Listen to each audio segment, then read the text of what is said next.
Hi guys, thanks for checking out Next Level Carpentry and this rather impromptu unboxing and first impression video for the Makita RD1101 variable speed D-handled router.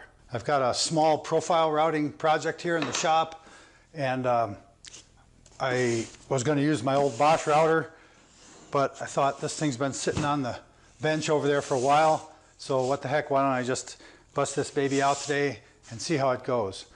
In a recent video, I was lamenting about my old Bosch D-handled router.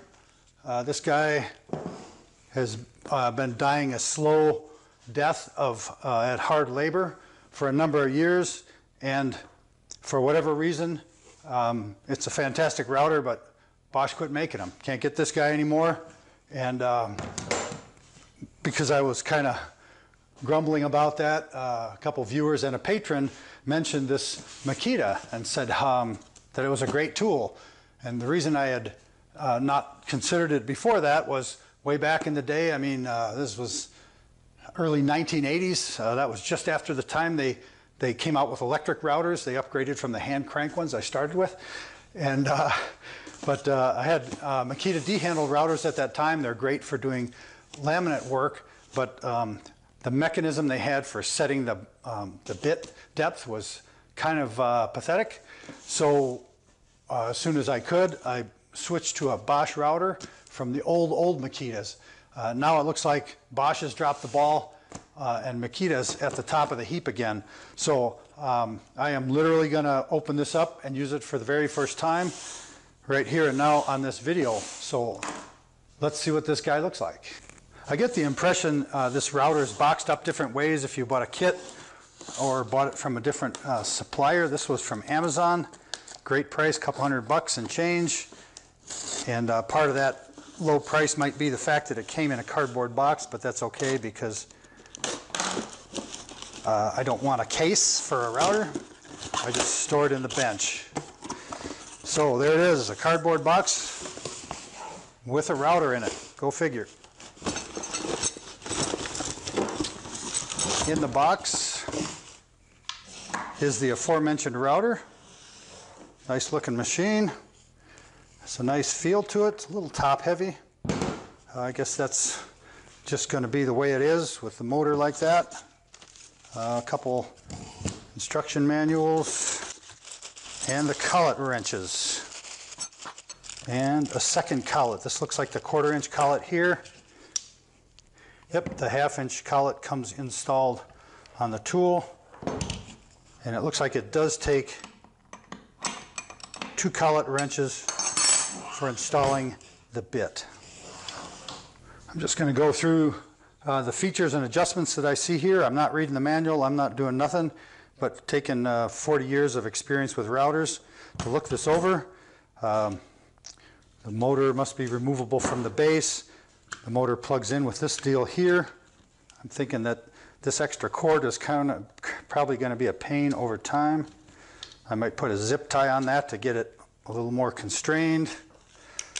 It does have a trigger switch, which is one of the reasons I like plunge routers.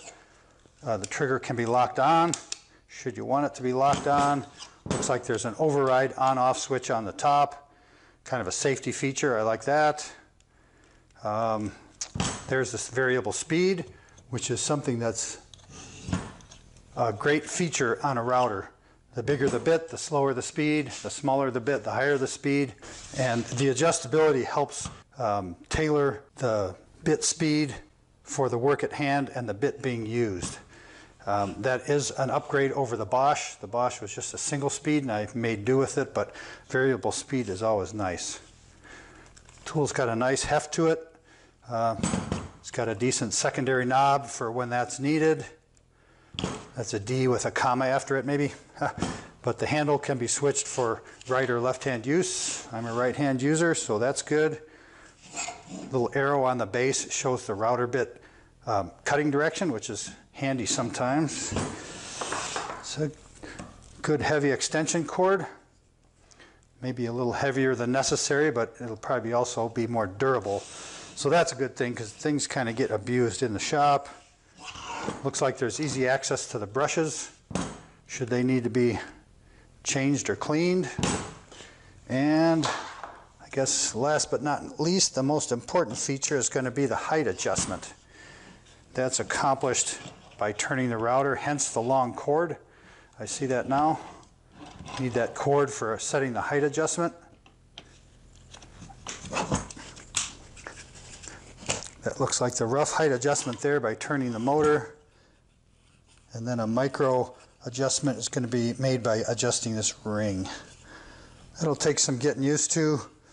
I'm sure it'll be fine. I do like how that cam lock really secures the motor, because the last thing I want is drifting cutter or a bit depth when the router's in use. It's got a very accessible nut here for adjusting the amount of tension. Those things tend to kind of loosen over time, so that's easy to reset the adjustment. It won't be long before this base is a problem. Most of my bits are much bigger than that. I'll have to find out about auxiliary bases or else make my own to accommodate larger bits. This one has a thing for inserts, which I never use, so that may or may not be helpful. But the base comes off with 3 screws for changes, adjustments, and customization of the base. It looks like it's got slots here for an edge guide. There's no wing nuts and no edge guide with the router I bought. That's fine because I never use those things, but they're there if you need them. I think that pretty much covers that. I want to stick a bit in here. I mentioned the project at hand is doing some flush trimming. This is a rough cut corbel for a cabinet I'm building. I need to flush trim this to a pattern. So I'm going to put a 3-fluted, 1/2-inch diameter bottom bearing flush trim pattern bit into the router. I want to raise the motor to have access to the collet nuts, so I think I'm just going to go ahead and unplug that, see where everything ends up, and see if I can give you a bird's eye view of this. Not that you really need to know what a router collet looks like, but the collet is not overly deep, but the 2 wrenches are the same size, which is kind of nice. Other routers, the collet wrenches are different sizes. The space in here for changing that is a little narrow. I'm going to flip the router over.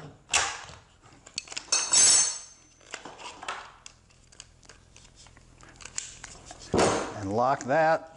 There's a little more access to the collet nuts from this side. And those are just little differences from the Bosch router. All these actions here become second nature with use. For tightening bits, I like to set the 2 wrenches relatively close in degrees and then pinch. That gives me the most leverage without a fight to get a good snug grip on the shank of the router bit when it's installed. This is the thickness of material I'm routing, so I need to raise the motor up by first loosening the body clamp there and retightening it. That way the router bit sticks down far enough to contact the pattern, and the cutter is set for the full thickness of the material I'm routing. Now this is a little bit embarrassing, but I've been fussing around with this for almost 10 minutes with the camera off, trying to figure out the height adjustment. I assumed that the turning the motor was a rough adjustment and that this ring was a fine adjustment, but that ring is just a vernier to set. It spins so it can be referenced to different things, but all the height adjustment is done by rotating the motor in the base. So that black ring is just for a reference. It shows how much of a turn equals how much of a distance, but the ring is black. I can't read the scale layouts on it, etc. But turning the ring does absolutely nothing to the height adjustment. What I did discover in the process that it's simple to just have the motor unplugged with the router upside down. It's got a nice flat top. Can set this here, put my pattern piece on top, and then just dial this in. and with the locking handle over here facing me, it's easy to get an accurate height adjustment like that. But it's not like I imagined, and it's kind of a thumbs down feature for this. But we'll see how the rest of it works and make conclusions from there. This will take some getting used to with this cord sticking out the side. So I'm not real tickled about that either. I still like the fit, finish, and feel of the tool. So if it's got power and operates, I'm still okay. Let's get this thing plugged in and see where we get.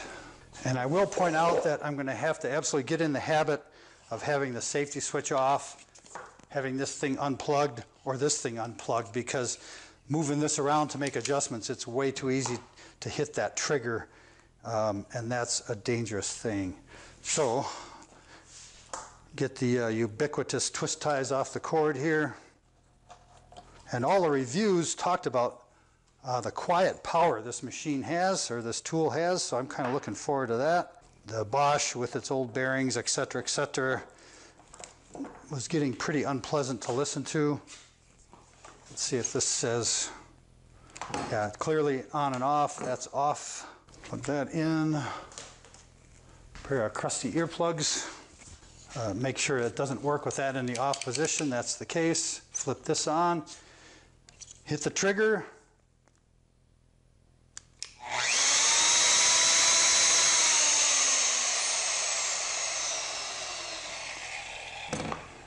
You can hear it ramping up there. It's got a soft start, which is something else the reviews talked about. I like that feature. It spools up real quickly, runs quietly, and so I like that. The trigger works nice. That's a nice position.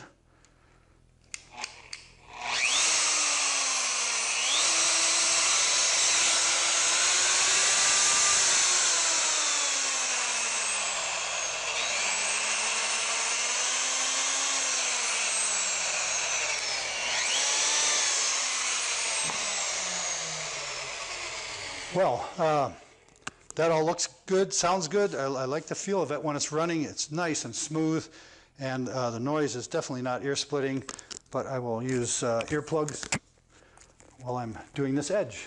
And I'll get that camera right down in there on the action, and this is the first 10 inches of cutting of the many, many, many miles of cutting this router's bound to do if I keep it in the shop. Here we go, fire in the hole.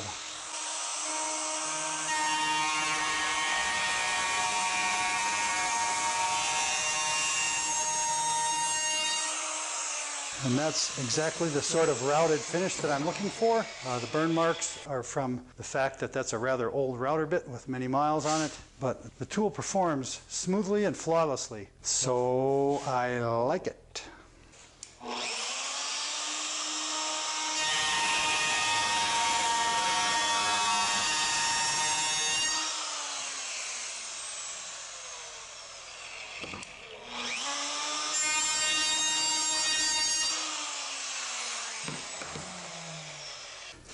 Yeah, well, that's pretty nice. I guess I'm giving it about 3.5 stars. The fit, finish, and performance is great. The adjustment features, not so great. The base plate isn't so hot. And this cord sticking way out.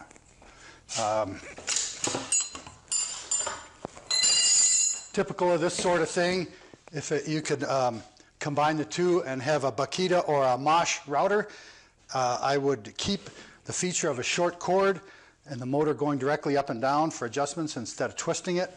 I like the fine adjustment here, but on the Makita, I love the variable speed. I like the soft start. I like how quiet this router is, and the switch operates great. And the collet wrenches, there's nice robust collet wrenches. So those are the features I would combine, but as it is, I'm going to have to kind of get used to the things I'm not crazy about on this router, because that one is about to die. So let's call that a wrap for the unboxing and review of the Makita RD1101 router. I'll have links to this router on Amazon on the Next Level Carpentry Influencers page in the video description, along with a few other little pieces of hardware and software you saw here in the video. You can get those things through those links, and as an influencer, Amazon pays ad fees to the channel, which helps support videos like this. Thanks to all the patrons on Patreon. There's a list over here. All these guys go above and beyond for the channel to help support it so that I can take the time out for making videos like this. And special thanks to the patron who commented about this de-handled router. It's going to make a nice addition to the shop. I really appreciate that. Viewers, along with any of the patrons, can get Next Level Carpentry t-shirts on Teespring in the video description below. And don't forget that you can get 15% off Starbond CA glue by using the special NLC offer code. That's in the video description too. And I'm going to wrap this up because it's sounding more like an infomercial than a router unboxing. So until next time, thanks for watching. Bosch Makita, Bosch Makita. Yeah, the name's kind of weak, but boy, it'd sure be nice if their product engineers got together and designed the perfect router by combining the best and eliminating the worst of these two machines. I know, I'm just dreaming.